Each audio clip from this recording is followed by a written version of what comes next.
High മക്കളെ, once again welcome back to എജ്യൂഡ് മക്കളെ. എല്ലാവർക്കും ഒരിക്കൽ കൂടി സ്വാഗതം. യെസ്, അപ്പം നമ്മുടെ പബ്ലിക് എക്സാം ഇങ്ങ് അടുത്ത് എത്തിയിരിക്കുകയാണ് അല്ലേ. അപ്പം നിങ്ങൾ എല്ലാവരും ഒരുപാട് എന്നോട് ചോദിക്കുന്ന ഒരു കുറച്ച് MCQ സാറെ ഡിസ്കസ് ചെയ്യും. അപ്പോൾ നമ്മളിന്നൊരു പ്രധാനപ്പെട്ട ഒരു 33 മൾട്ടിപ്പിൾ ചോയ്സ് ക്വസ്റ്റ്യൻ നിങ്ങളുടെ വൺ വേർഡ് ആയിട്ട് വരാൻ സാധ്യതയുള്ള വളരെ പ്രധാനപ്പെട്ട ചില 33 ചോദ്യങ്ങൾ നമ്മൾ എന്ത് ചെയ്യാൻ ഡിസ്കസ് ചെയ്യാൻ വേണ്ടി 33 ഒന്നല്ലതിൽ കൂടുതൽ വരുന്നുണ്ട്. പക്ഷേ ഒന്ന് ഞാൻ സോർട്ട് ഒരു 33 എത്തിച്ചിട്ടുണ്ട്. ഓക്കെ, നോക്കാം നമുക്ക്.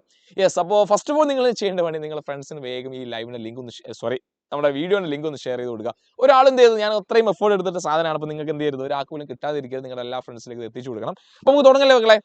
അപ്പോൾ പഴയ എനർജി ഒന്നും കിട്ടുന്നില്ല എന്ന് തോന്നണം. ഓക്കെ, നോക്കാം ആദ്യം.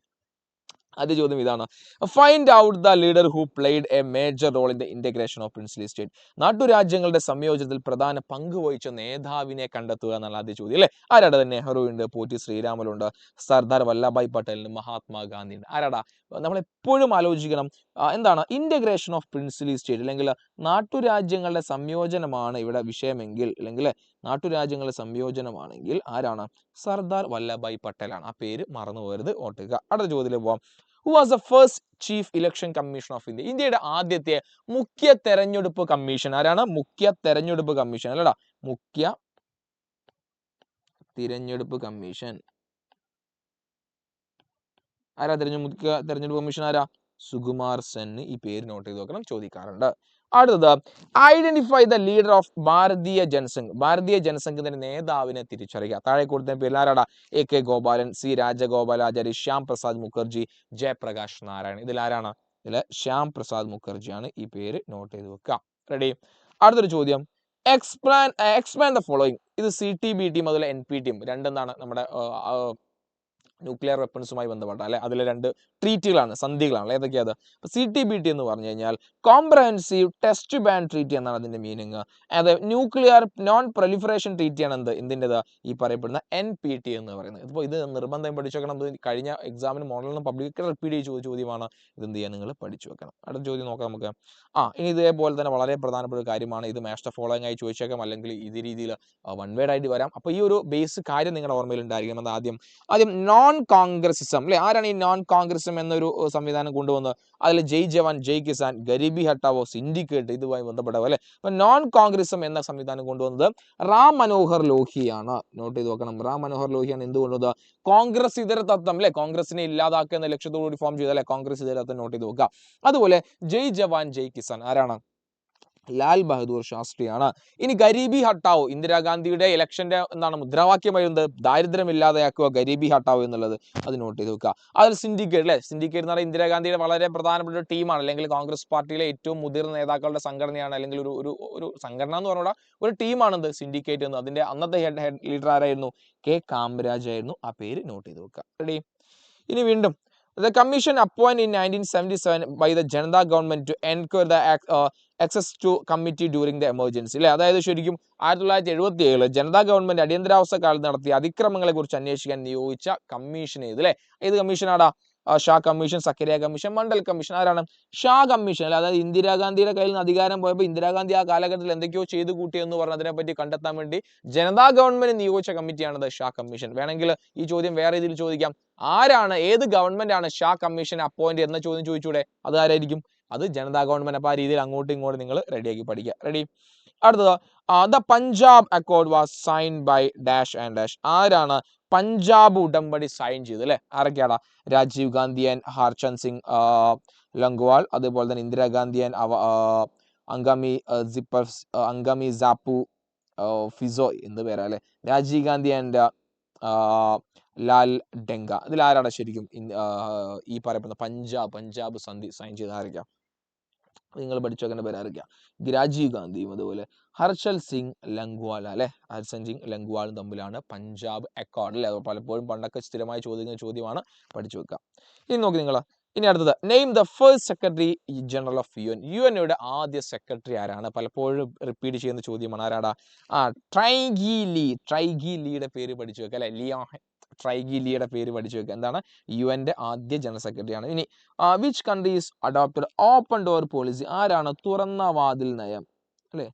തുറന്ന വാതിൽ നയം. ഓക്കെ, തുറന്ന വാതിൽ നയം എന്ന് പറഞ്ഞാൽ ചൈനയുടെ ഏറ്റവും വലിയൊരു സാമ്പത്തിക പോളിസി ആയിരുന്നു അല്ലെ. ആരെ കൊണ്ടുവന്ന്? ചൈന കൊണ്ടുവന്നാണ്. അപ്പൊ അതെന്ത് ചെയ്യുക? പഠിച്ചു വെക്കാം. റെഡി? ഇനി അടുത്ത് Khan Abdul Ghaffar Khan is also known as dash. Khan Abdul Ghaffar Khan എന്ത് പേരിൽ അറിയപ്പെടുകയാണ്? ബംഗാളി ഗാന്ധി എന്ന പേരിൽ അറിയപ്പെടുന്നുണ്ടോ? Kerala ഗാന്ധിയാണോ?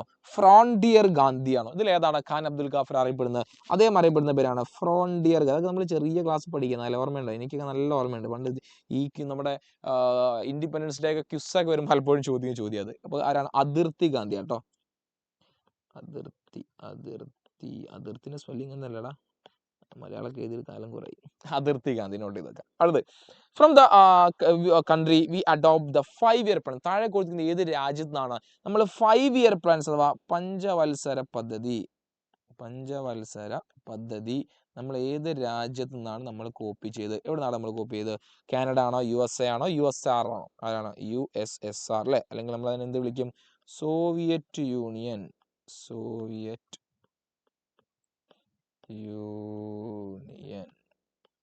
Okay. Find out the person who call for total revolution അല്ലേ? എന്താ ഈ ടോട്ടൽ റവല്യൂഷൻ? ആരാണ് ഈ ടോട്ടൽ റവല്യൂഷൻ ആഹ്വാനം നടത്തിയത്? അല്ലെങ്കിൽ സമ്പൂർണ്ണ വിപ്ലവം ആരാടാ സമ്പൂർണ്ണ വിപ്ലവത്തിന്റെ ആള്? മൊറാർജി ദേശായി ആണോ? ഇന്ദിരാഗാന്ധിയാണോ? ജയപ്രകാശ് നാരായണ? ആരാണ്? നമുക്കറിയാലോ ആരാടാ? ജയപ്രകാശ് നാരായണ അല്ലെ? JP ആണ് എന്തിന്? സമ്പൂർണ്ണ വിപ്ലവത്തിന് നേതൃത്വം നൽകിയ ആള്. നോട്ട് ചെയ്തോ, ആഹ്വാനം ചെയ്ത ആള്. ഇനി identify the leader of Mizo National Front അല്ലെ? മിസോ MNF പറയപ്പെടുന്ന പാർട്ടിയാണ് മിസോ നാഷണൽ ഫ്രണ്ട് എന്ന് പറഞ്ഞ ഒരു പാർട്ടി, രാഷ്ട്രീയ. അതിന്റെ ലീഡർ ആരാടാ? ലാൽ ഡെങ്കയാണോ? ഷെയ്ഖ് അബ്ദുള്ളയാണോ? അല്ലെങ്കിൽ അഗാമി സിപ്പോഫിയാണോ? ആരാടാ അതിന്റെ ലീഡർ? അപ്പോൾ ലാൽ ഡെങ്കയുടെ പേര് ഓർത്ത് വെക്കണം കേട്ടോ. ലാൽ മോഹൻലാൽ എന്ന് ഓർത്ത് വെക്കാം അല്ലെ? അപ്പൊ മിസോ നാഷണൽ ഫ്രണ്ട് ആണ് അല്ലെ? MNF ലാൽ 3 അക്ഷരമുള്ളൂ. MNF 3 അക്ഷരമാണ്, ലാൽ 3 അക്ഷരമാണ്. അപ്പൊ ആ രീതിയിൽ എന്ത് ചെയ്യുക? അത് നോട്ട് ചെയ്ത് വെക്കാം. ഇനി during the cold war the super power formed a number of alliance. Find out the US led military alliance from the list given below. താഴെ കൊടുത്തിരിക്കുന്നത് അല്ലെ? നമുക്കറിയാം കോൾഡ് വാറിന്റെ സമയത്ത്, ശീതസമരത്തിന്റെ സമയത്ത് ഒരുപാട് സൈനിക സഖ്യങ്ങൾ രൂപീകരിക്കപ്പെടുന്നു അല്ലെ? ഇവിടെ ആരെ സൈനിക സഖ്യ? ഇവിടെ find out the US led, അമേരിക്കയുടെ നേതൃത്വത്തിലുള്ള സൈനിക സഖ്യം ഏതൊക്കെയാണെന്നാണ് ചോദിച്ചത് അല്ലെ? 3 ഓപ്ഷൻ കൊടുത്തിട്ടുണ്ട്. വാഴ്സാ പാക്ട് ഉണ്ട്, നാറ്റോ ഉണ്ട്, സിയാറ്റോ ഉണ്ട് അല്ലെ? ഇതിലിപ്പോ ഏതാ? ശരിക്കും 2 ഉത്തരം ഉണ്ട് അല്ലെ? അതായത് ബിയും സിയും ആണ്. നാറ്റോയും സിയാറ്റോയും ആരതാണ്? അമേരിക്കയുടെ നേതൃത്വത്തിലാണ്. അതുപോലെ വേഴ്സാ പാക്ട് എന്ന് പറയുന്നത് ആരുടെ നേതൃത്വത്തിലാണ്? അത് USSR, സോവിയറ്റ് യൂണിയന്റെ നേതൃത്വത്തിലാണ് എന്ത്? വേഴ്സാ ഉടമ്പടി എന്ന് പറയപ്പെടുന്നത് അല്ലെ? വാഴ്സാ പാക്ട് അഥവാ ഇതറിയപ്പെടുന്ന മറ്റൊരെന്താ? വാഴ്സാ ഉടമ്പടി. റെഡി അല്ലേ? അടുത്ത് നോക്കാം നമുക്ക്. The first Gulf war of 1990 is also known as dash അല്ലെ? ഒന്നാം ഗൾഫ് യുദ്ധം എന്ത് പേരിലും കൂടി അറിയപ്പെടുന്നുണ്ട്? ഗൾഫ് യുദ്ധം എന്ത് പേരിൽ അറിയപ്പെടുന്ന? Operation Iraqi freedom, operation desert storm, operation blue star അല്ലെ? ഒന്നാം ഗൾഫ് യുദ്ധമാണ് അല്ലെ? ഗൾഫിൽ ഏറ്റവും കൂടുതൽ എന്താ? ഡെസേർട്ട് ആണ്, മരുഭൂമിയാണ് അല്ലെ? അപ്പൊ ഒന്നാം ഗൾഫ് യുദ്ധം അറിയപ്പെടുന്നത് എന്ത് പേരിലാണ്? ഡെസേർട്ട് അല്ലെങ്കിൽ ഓപ്പറേഷൻ ഡെസേർട്ട് സ്റ്റോം എന്ന പേരിലാണ് അറിയപ്പെടുന്നത്. നോട്ട് ചെയ്ത് നോക്കുക അല്ലെ? വളരെ പ്രധാനപ്പെട്ട ടോപ്പിക് ആണ്. എന്താ Tamil Eelam is associate with which organisation? Tamil Eelam എന്ന് പറയുന്നത് ഏത് സംഘടനയുമായി ബന്ധപ്പെട്ട അസോസിയേഷൻ ആണ്? നാറ്റോ ആണോ? LTT ആണോ? അല്ലെങ്കിൽ മാവോയിസ്റ്റ് ഗ്രൂപ്പ് ആണോ? ആരാടാ? LTT അല്ലെ?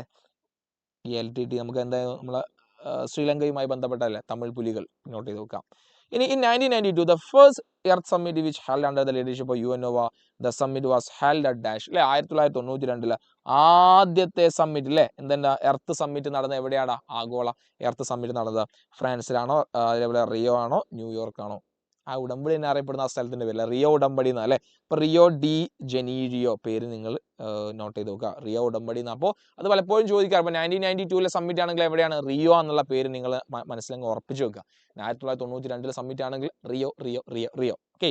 ലിയോ ലിയോ ലിയോ എന്ന് പറയും പോലെ റിയോ റിയോ റിയോ എന്ന് പഠിച്ചു വെക്കുക. ഓക്കെ. ഇനി which commission recommended the formation of state on language basis? അടുത്ത ചോദ്യം അല്ലെ? അതായത് എന്താ ചോദിച്ചതാ? അപ്പൊ ഭാഷാടിസ്ഥാനത്തിൽ which commission recommended the formation of state on language base? ഏത് അതാണ് ഭാഷാടിസ്ഥാനത്തിൽ സംസ്ഥാനങ്ങളെ പുനഃസംഘടിപ്പിക്കണം എന്ന് പറഞ്ഞ കമ്മീഷൻ ഏതാ? Simon commission, Nehru commission, JVP commission, state reorganisation commission. ഏത് കമ്മീഷൻ? ആ വാക്ക് തന്നെ അല്ലെ? ഏതാണ്? സംസ്ഥാന പുനഃസംഘടനാ കമ്മീഷനാണ്. ഈ കമ്മീഷൻ വേറൊരു പേരും കൂടി അറിയപ്പെടുന്ന, ആ പേരും കൂടി പഠിച്ചു നോക്കണം. ഏതാണ്? ഫസൽ അലി കമ്മീഷൻ. കാരണം ഫസൽ അലി ആയിരുന്നു ഇതിന്റെ ചെയർമാൻ, അതുകൊണ്ടാണ് അതെന്ത് പേരിൽ അറിയപ്പെടുന്നത്? ഫസൽ അലി കമ്മീഷൻ എന്ന പേരിൽ അറിയപ്പെടുന്നത്. റെഡി? ഇനി which political party put forward the 2 nation theory? ആരാണ് 2 nation തിയറി എന്ന സിദ്ധാന്തം മുന്നോട്ട് വെച്ചത്? അല്ലെങ്കിൽ ഇതിനെ വിളിക്കുന്ന പേരെന്താ? ദ്വിരാഷ്ട്ര സിദ്ധാന്തം. ആരാണ് ധീരാഷ്ട്ര സിദ്ധാന്തം? Indian national Congress, all India Muslim league, communist party of India, ഭാരതീയ ജനസംഘ്. ആരാണ്? ഓൾ ഇന്ത്യ മുസ്ലിം ലീഗ് അല്ലെ, പഴയ മുസ്ലിം ലീഗ്. ഇനി അടുത്ത് ഇതേപോലെ ഒരു മാച്ച് ഓഫ് ഫോളോയിങ് ചോദിക്കാൻ സാധ്യതയുള്ള ചോദ്യമാണ്. ഇത് വൺ വേർഡ് ആയിട്ട് വേണമെങ്കിൽ വരാം. അപ്പൊ നിങ്ങൾ പഠിച്ചേക്കാം. ഒന്ന്, സർദാർ വല്ലഭായ് പട്ടേൽ. അദ്ദേഹം എന്തുമായി ബന്ധപ്പെട്ടാണ്? സർദാർ വല്ലഭായ് പട്ടേൽ, ബോധി ചന്ദർ സിംഗ്, നിസാം ഉണ്ട്, അതേപോലെ പോറ്റി ശ്രീം, 4 പേരുകളുണ്ട്. അവരുമായി ബന്ധപ്പെട്ടത് കോളം ബി നമ്മൾ സെലക്ട് ചെയ്യണം അല്ലെ. അപ്പൊ ഇവിടെ സർദാർ വല്ലഭായ് പട്ടേൽ അദ്ദേഹം ഏതുമായി ബന്ധപ്പെട്ട നോക്കി നിങ്ങൾ. ഇതിൽ ഏതുമായി ബന്ധപ്പെട്ട? ദ മെർജർ അഗ്രിമെന്റ് അല്ലെ. എന്താണ്? പിന്നെ ലയന കരാറുമായി ബന്ധപ്പെട്ടാണ് ആര്? സർദാർ വല്ലഭായ് പട്ടേൽ.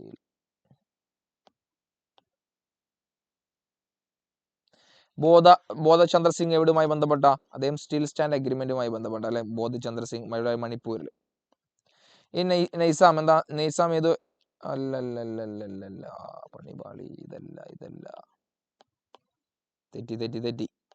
ശരിക്കും Sardar Vallabhbhai Patel integration of princely സ്റ്റേറ്റുമായി ബന്ധപ്പെട്ട നാട്ടുരാജ്യങ്ങളുടെ സംയോജനല്ലേ സർദാറിന്റെ മെയിൻ. ബോധചന്ദ്ര സിംഗ് ആണ് എന്തുമായി ബന്ധപ്പെട്ടത്? നമ്മുടെ മെർജർ അഗ്രിമെന്റുമായി ബന്ധപ്പെട്ട് അല്ലെ, ലയന കരാർ. നൈസാം എന്തുമായി ബന്ധപ്പെട്ട? നൈസാമാണ് എന്ത്? നമ്മുടെ സ്റ്റാൻഡ് സ്റ്റിൽ അഗ്രിമെന്റ്, തൽസ്ഥിതി കരാർ. അതുപോലെ തന്നെ പോറ്റി ശ്രീരാമലു, ആന്ധ്രാപ്രദേശിന്റെ രൂപീകരണം. നോട്ട് ചെയ്ത് വെക്കാം. ഇനി അടുത്ത, find out the personality who won the president election of 1969. 1969 പ്രസിഡന്റിന്റെ തിരഞ്ഞെടുപ്പിൽ വിജയിച്ച സ്ഥാനാർത്ഥി ആരാന്നുള്ള ചോദ്യം അല്ലെ. നമുക്കറിയാം കോൺഗ്രസ് പാർട്ടിയിൽ വലിയ സ്പ്ലിറ്റ് ഒക്കെ ഉണ്ടാവാൻ കാരണമായ ഒരു തെരഞ്ഞെടുപ്പ് അല്ലെ. ആരാടാ? സഞ്ജീവ് റെഡ്ഡി, മൊറാർജി ദേശായി, നിജലിംഗപ്പ, വി ഗിരി. ആരാണ്? വി ഗിരി ആണല്ലേ. ഈ ചോദ്യം വേറെ രീതിയിൽ ചോദിക്കാം. അല്ലെങ്കിൽ 1969 പ്രസിഡന്റിന്റെ തെരഞ്ഞെടുപ്പിൽ കോൺഗ്രസ് പാർട്ടിയുടെ ഒഫീഷ്യൽ കാൻഡിഡേറ്റ് ആരായിരുന്നു എന്ന ചോദ്യം ചോദിക്കാലോ. ആ ചോദ്യത്തിന് ചോദിക്കാൻ ഉത്തരം ആരായിരിക്കും? സഞ്ജീവ റെഡ്ഡി എന്നല്ലേ. അപ്പൊ ആ കാര്യം നോട്ട് ചെയ്ത് നോക്കുക. ഓക്കെ, അപ്പൊ വി ഗിരിയാണ് ഇതിന്റെ ആൻസർ. അങ്ങനെ ചോദിക്കുകയാണെങ്കിൽ ഒഫീഷ്യൽ സ്ഥാനാർത്ഥി ആരായിരുന്നു? Official candidate. അങ്ങനെ എക്സാമിന് ചോദിക്കാം. അടുത്ത്, which political party led the popular struggle against the dominance of West Pakistan over East Pakistan? ആരായിരുന്നടാ? ഏത് പാർട്ടി ആയിരുന്നു അല്ലെ? ബംഗ്ലാദേശ് നാഷണൽ പാർട്ടിയാണോ, അവാമി ലീഗ് ആണോ, അല്ലെങ്കിൽ പാകിസ്ഥാൻ പീപ്പിൾസ് പാർട്ടി? ആരാണോ? അവാമി ലീഗ് അല്ലെ. ഇനി അടുത്ത് വീണ്ടും ബംഗ്ലാദേശ് ഉണ്ട്, പാൻഷിൽ പ്രിൻസിപ്പിൾ ഉണ്ട്, ഷിംല അഗ്രിമെന്റ് ഉണ്ട്, ടാഷ്കന്റ് അഗ്രിമെന്റ് ഉണ്ട്. വീണ്ടും മാച്ച് ദ ഫോളോയിങ് ആണ്. ഇതൊക്കെ വൺ വേർഡ് ആയി ചോദിക്കട്ടോ. ഈ പേരുകളൊക്കെ പഠിച്ചു വെക്കണേ. ആദ്യം ബാംഗ്ലാദേശും ഇതിൽ ബന്ധപ്പെട്ട എന്താടാ? ബാംഗ്ലാദേശ് എന്ന് പറഞ്ഞാൽ ആദ്യം നിങ്ങളെ മനസ്സിലേക്ക് വരുന്ന ആരുടെ പേരാ? മുജീബ് റഹ്മാന്റെ പേരാ. ബംഗ്ലാദേശ് ലീഡർ ആയിരുന്ന മുജീബ് റഹ്മാൻ അല്ലെ. ഇനി പഞ്ചശീല തത്വങ്ങൾ, പാൻഷിൽ പ്രിൻസിപ്പിൾ ആരുമായി ബന്ധപ്പെട്ടാണ്? ചൗ ഇൻ ലായ്, ചൈനയുടെ പ്രസിഡന്റ് ആയിരുന്ന ചൗ ഇൻ ലായി ആയിട്ടാണ് എന്ത് നമ്മൾ സൈൻ ചെയ്യുന്നത്? പഞ്ചശീല തത്വങ്ങൾ അല്ലെ. അപ്പൊ പഞ്ചശീല തത്വങ്ങൾ ചൗ ഇൻ ലായിലേക്ക് പോട്ടെ. ഇനി ഷിംല കരാറും ടാഷ്കന്റ് കരാറും അല്ലെ. ഇത് പാകിസ്ഥാനുമായി നമ്മൾ ഒപ്പുവെച്ച 2 കരാറുകളാണ്. ഇത് നിങ്ങൾ പേര് അങ്ങോട്ടും ഇങ്ങോട്ടും മാറിപ്പോകാൻ സാധ്യതയുണ്ട്. മാറിപ്പോകാതിരിക്കാൻ ഒരു ട്രിക്കും ഉണ്ട്. ആദ്യം നോക്കാം, ഇവിടെ ടാഷ്കന്റ് അഗ്രിമെന്റ് നോക്കി നിങ്ങൾ. ടാഷ്കന്റ് അല്ലെ. ടാഷ്കന്റ് നമ്മൾ ഇത് ടാഷ്കന്റ് എന്നല്ലേ, ടാഷ്കന്റ്. അപ്പൊ നിങ്ങൾ ഓർത്ത് വെക്കുക, ടാഷ്കന്റ് ആണെങ്കിൽ ടി ആണെങ്കിൽ ആരാണ്?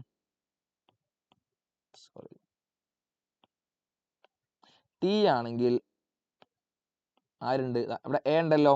ആരാണ്? അയ്യൂബ് ഖാൻ ആണ്. ടാഷ്കന്റ് അല്ലെ. ടാഷ്കന്റ് ഈ ടി ഉണ്ടല്ലോ. അപ്പൊ ടി ഉണ്ടെങ്കിൽ ടി കഴിഞ്ഞ എ അല്ലേ. അപ്പൊ ആരാണ്? അയ്യൂബ് ഖാൻ ആണ്. ടാഷ്കന്റ് എങ്ങോട്ട് പോട്ടെ? അയ്യൂബ് ഖാനിലേക്ക് പോട്ടെ. ഇത് മറന്നു നോക്കാനുള്ള ചെറിയൊരു ട്രിക്ക് കേട്ടോ. ഇനി ഷിംല കരാർ, ഷിംല അഗ്രിമെന്റ് ആരാണ്? സുൽഫിക്കർ അലി ഭൂട്ടോയാണ്. റെഡി, ക്ലിയർ ആയല്ലോ. പലപ്പോഴും നിങ്ങൾക്ക് അങ്ങോട്ടും ഇങ്ങോട്ടും മാറിപ്പോണാണ് ഷിംല അഗ്രിമെന്റും ടാഷ്കന്റ് ആരാണ്? അയ്യൂബ് ഖാൻ ആണുള്ള കാര്യം നോട്ട് ചെയ്ത് നോക്കുക. അടുത്ത്, who is the founder of Bolshevik communist party? Bolshevik communist പാർട്ടിയുടെ ലീഡർ ആരായിരുന്നു? ആരാടാ? നോക്കുക, നമ്മൾ 10ാം ക്ലാസ് പഠിച്ചാലേ, വ്ളാഡിമിർ ലെനിൻ. ഇത്ര വേറെ അങ്ങോട്ട് നോക്കാനൊന്നുമില്ല. വ്ളാഡിമിർ ലെനിന്റെ പേര് അല്ലെ. ഈ ചോദ്യം വേണമെങ്കിൽ വേറെ രീതിയിൽ ചോദിക്കാം. എന്നാണ് ബോൾഷെവിക് കമ്മ്യൂണിസ്റ്റ് പാർട്ടി ഫോം ചെയ്തത്? 1917 ഇത് നോട്ട് ചെയ്ത് വെക്കുക. വർഷം പഠിച്ചു വെക്കണം കേട്ടോ. അടുത്ത്, which among the following is a militant organization? താഴെ കൊടുത്തിരുന്നതിൽ ഏതാണ് ഒരു മിലിറ്റന്റ് ഓർഗനൈസേഷൻ അല്ലെ? ഇതാണ് നർമ്മദ ബച്ചാവോ ആന്തോളനാണ്, അതേപോലെ ദളിത് പാന്തേഴ്സ് ആണ്, ഭാരതീയ കിസാൻ യൂണിയൻ ഉണ്ട്, ചിപ്കോ മൂവ്മെന്റ്. ഇതിൽ ഏതാണ് മിലിറ്റന്റ് ഓർഗനൈസേഷൻ? ഇതിൽ ഒരു സൈനിക മൂവ്മെന്റ് നടത്തിയ ആളാണ് അത് ദളിത് പാന്തേഴ്സ് അല്ലേ. ഇനി which prime minister of India was assassinated as a revenge of Operation blue Star? Operation Blue സ്റ്റാറിന്റെ റിവെഞ്ച് ആയിക്കൊണ്ട് നമ്മുടെ ഇന്ത്യയിൽ കൊല്ലപ്പെട്ട പ്രൈം മിനിസ്റ്റർ ആരാണ് അല്ലെ? ഓപ്പറേഷൻ ബ്ലൂ സ്റ്റാർ ആരുമായി ബന്ധപ്പെട്ടാടാ? ഇന്ദിരാഗാന്ധിയാണ് അതിൽ കൊല്ലപ്പെട്ടത് അല്ലെ. അത് നോട്ട് ചെയ്ത് വെക്കുക. ഇനി identify the leader behind the formation of BSP അല്ലെ. BSP പാർട്ടി ആരാണ് ഫോം ചെയ്തത്? കൻഷിറാമാണോ, BP മണ്ഡലാണോ, അതേപോലെ കരിപ്പൂരി താക്കൂറാണോ, ഇല്ലെങ്കിൽ ഡോക്ടർ BR അംബേദ്കർ? ആരാണ്? അദ്ദേഹത്തിന്റെ പേര് കൻഷിറാം ആട്ടോ. കൻഷിറാമിന്റെ പേര് നോട്ട് ചെയ്ത് വെക്കാം. ഇനി who deliver the famous tryst with destiny speech? ആരാണ് വിധിയുമായുള്ള കൂടിക്കാഴ്ച എന്ന പ്രസംഗം നടത്തിയത്? വിധിയുമായുള്ള കൂടിക്കാഴ്ച, ഇതൊക്കെ വളരെ പ്രധാനപ്പെട്ട കേട്ടോ. കൂടിക്കാഴ്ച ആര് നടത്തിയാടാ? ജവഹർലാൽ നെഹ്റു ആണ് അല്ലേ. ജവഹർലാൽ നെഹ്റുവിന്റെ, കാരണം ഇത് എന്ന് നടത്തിയതാണ്? നമുക്ക് ഇന്ത്യക്ക് സ്വാതന്ത്ര്യം കിട്ടിയ ആദ്യ സമയത്ത് ജവഹർലാൽ നെഹ്റു നടത്തിയ സമരമാണ് എന്താ? ട്രൈസ് വിത്ത് ഡെസ്റ്റിനി, വിധിയുമായുള്ള കൂടിക്കാഴ്ച എന്ന് പറയപ്പെടുന്ന ഈ ഒരു പ്രസംഗം. റെഡി. ഇനി who is known as A milk man of India? ഇന്ത്യയുടെ ആരാണ്? പാൽക്കാരൻ. ഇന്ത്യയുടെ പാൽക്കാരൻ അല്ലെ. 17 തികയാത്ത ആ പാൽക്കാരൻ പയ്യൻ ആരാടാ? ഇന്ത്യയുടെ പാൽക്കാരൻ എന്നറിയപ്പെടുന്നത്. Lallu Prasad Yadav, MS Swaminathan, Varghese Kurian, JC കുമാരന്മാരാണ്. വർഗീസ് കുര്യന്റെ പേര് നോട്ട് ചെയ്തേ. വീണ്ടും ഒരു മാച്ച് ഓഫ് ഫോളോയിങ് ടൈപ്പ് ചോദ്യത്തിലേക്കാണ് പോകുന്നത്. ചോദ്യം ഇങ്ങനെയാണ്: മിഖായിൽ ഗോർബച്ചേവ് ഉണ്ട്, ഷോക്ക് തെറാപ്പി ഉണ്ട്, റഷ്യ ഉണ്ട്, വാൾസാ പാക്ട് ഉണ്ട് അല്ലെ. മിഖായിൽ ഗോർബച്ചേവ് ഇതിൽ എന്തുമായി ബന്ധപ്പെട്ടാണ്? സോവിയറ്റ് യൂണിയന്റെ പിൻഗാമി, സോവിയറ്റ് യൂണിയൻ, അതുപോലെ തന്നെ പെരിസ്ട്രോയിക്ക, പരിവർത്തനവാദക അല്ലെ. അപ്പൊ മിഖായിൽ ഗോർബച്ചേവിന്റെ അഡ്മിനിസ്ട്രേറ്റീവ് റിഫോംസ് ആയിരുന്നു എന്താ? പെരിസ്ട്രോയിക്ക എന്ന് പറയുന്നത്. പെരിസ്ട്രോയിക്കയിലേക്ക് പോട്ടെ. പെരിസ്ട്രോയിക്ക, ഗ്ലാസ്തനോസും പെരിസ്ട്രോയിക്കും ഉണ്ട് അല്ലെ. നോട്ട് ചെയ്ത് വെക്കണം. ഇനി ഷോക്ക് തെറാപ്പി എവിടെ ആയിരുന്നു? ഷോക്ക് തെറാപ്പി എന്താണ്? ഒരു പരിവർത്തന മാതൃകയാണ് ഷോക്ക് തെറാപ്പി എന്ന് പറയുന്നത് അല്ലെ. എന്താ പരിവർത്തന മാതൃക? അതായത് നമ്മുടെ USSR, റഷ്യയിലെ പല രാജ്യങ്ങളും സ്വതന്ത്രമായപ്പോൾ ആ ഒരു അവരുടെ എക്കോണമിയിൽ, മാർക്കറ്റിൽ കൊണ്ടുവന്ന ഒരു ട്രാൻസിഷൻ പീരീഡിനെ വിളിക്കുന്ന പേരാണ് എന്താ? Shock therapy. ഇനെന്താണ്? റഷ്യ എന്തുമായി ബന്ധപ്പെട്ടാണ്? ദ സക്സസർ ഓഫ് USSR അല്ലെ. USSRന്റെ പിൻഗാമിയായിട്ട് വന്നാണ് എന്ത്? റഷ്യ. അതുപോലെ തന്നെ എന്താണ്? വാൾസാ പാക്ട് ആര് ഫോം ചെയ്താണ്? USSR ഫോം ചെയ്താണ്. അപ്പോൾ USSRുമായി ബന്ധപ്പെട്ട ഒരു വളരെ പ്രധാനപ്പെട്ട എന്താണ്? ഒരു മാച്ച് ഓഫ് ഫോളോയിങ് ടൈപ്പ് ചോദ്യമാണെങ്കിൽ വൺ വേർഡ് ആയിട്ടൊക്കെ ചോദിക്കാൻ സാധ്യതയുള്ളതാണ്. നോട്ട് ചെയ്ത് വെക്കുക. ഇനി എന്താണ്? Expand ASEAN and SAFTA. എന്താണ് ആസിയാൻ എന്ന് പറയുന്നത്? എന്താണ് സാഫ്ത അല്ലെ? ഇത് എന്താണ്? ഇതിന്റെ ഫുൾ ഫോം ആണ് ചോദിക്കുന്നത്. എന്താണ് നോക്ക് നിങ്ങൾ. The Association of South East Asian Nation ആണ് എന്ത്? ആസിയാൻ എന്ന് പറയപ്പെടുന്നത്. സാഫ്തയോ? South Asian free trade Agreement. ഈ എന്താണ്? സൗത്ത് ഈസ്റ്റ് ഏഷ്യൻ രാജ്യങ്ങൾക്കിടയിലുള്ള ഫ്രീ അഗ്രിമെന്റ്, അതായത് അവർക്കിടയിൽ കച്ചവടം വളരെ ഫ്രീ ആയിട്ട് നടത്താൻ വേണ്ടി, ടാക്സ് ഒന്നും ഇല്ലാതെ നടത്താൻ വേണ്ടി അവർ കൊണ്ടുവന്ന ഒരു അഗ്രിമെന്റ് ആണ് എന്ത്? South Asian free trade agreement. Note ചെയ്ത് വെക്കുക. റെഡി. ഇനി നമ്മൾ ലാസ്റ്റ് ചോദ്യത്തിൽ പോവാണ്.